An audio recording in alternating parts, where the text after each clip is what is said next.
A warrior to me would be someone that can wake up every day, go to a job that they don't like, to keep pushing forward without reason.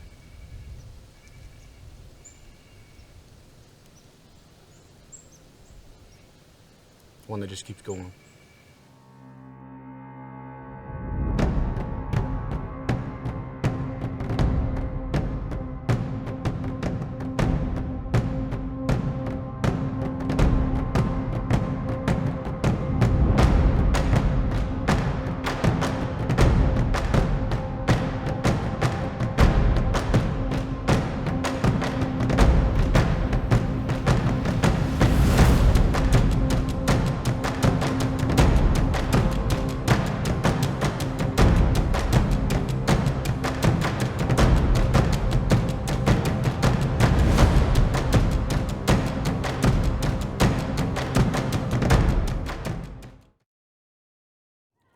For me, it's kind of like keeping an age-old tradition alive. Kind of in the modern era, you see a little bit of like a detachment, and you don't really see that anymore. But I feel like it's still always present. Helps people remember, where we came from and what we had to do, and just kind of keeping that at the front of the brain.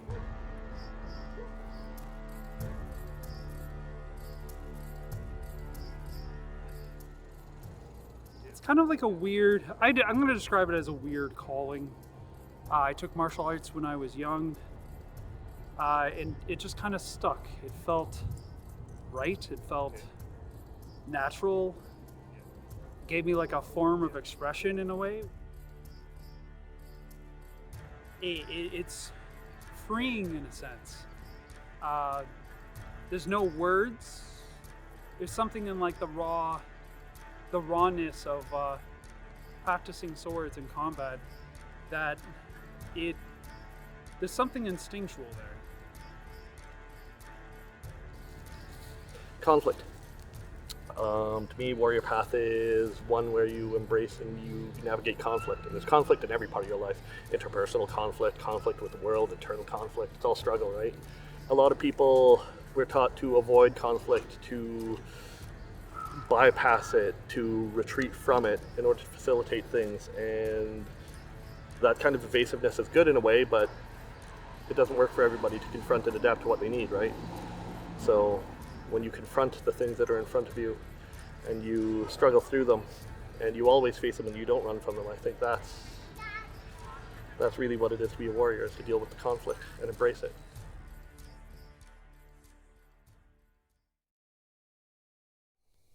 So somebody is missing here today on our training day. Mm-hmm. It's Steve.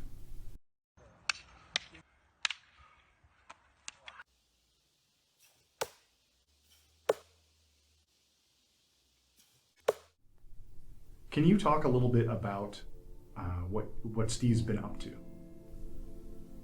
Other than punching trees in the woods and working for the city and being out at the encouraging forging, I think that what he's doing is great. I think that finding somebody who actually has chosen a kind of authentic life like that, for no other reason than it is simply who and what they want to be, is fantastic.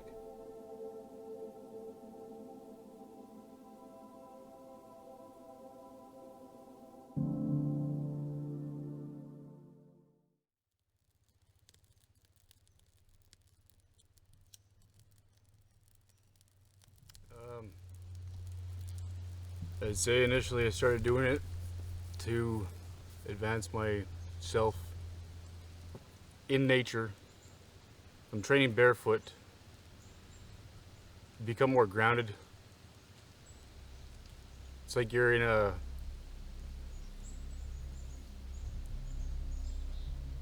on a different plane. There's no thoughts of everyday life, not worrying about bills. It's just you and a tree. And then it gets to a point where it's like tunnel vision. Nothing else exists.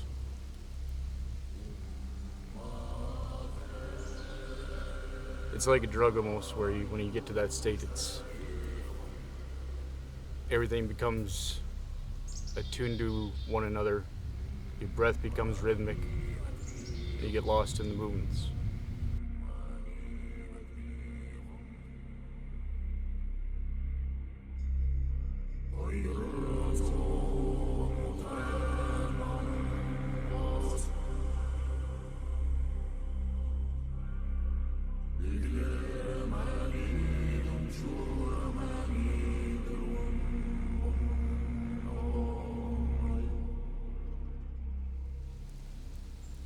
Trees do not lie in the aspect of, if you punch it, it'll teach you that you're soft. It doesn't speak to you. It doesn't lower your perception of your capability. And it's a training part that's always there. It'll tell you more about yourself than anybody else, or yourself, if you want to find out about yourself.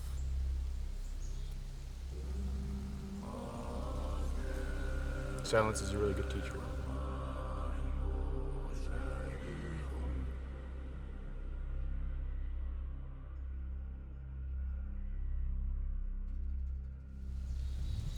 Well, in day-to-day life, there's always trials and tribulations. Psychological, mental, outside influences. Lately, it seems that the world around me, or that everybody exists in, is coming apart from itself through means of social interaction. Everything's online. You can be close to people that are countries away, but the world still feels lonely.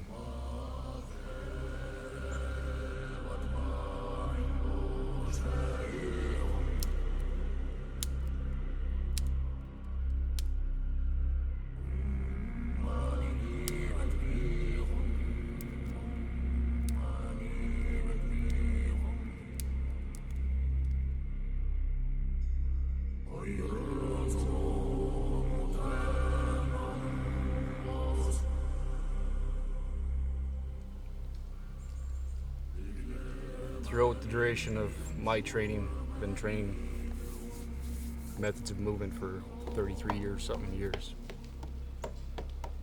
And every time I felt like I didn't belong.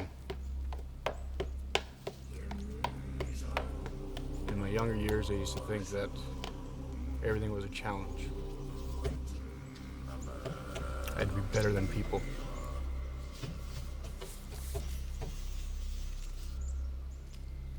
What I learned out here was, if you train to be better than someone, you'll never get to that level that they're at. So once you get past your own bullshit, get past your own self, you realize that the only thing you can change is yourself. Become a better you.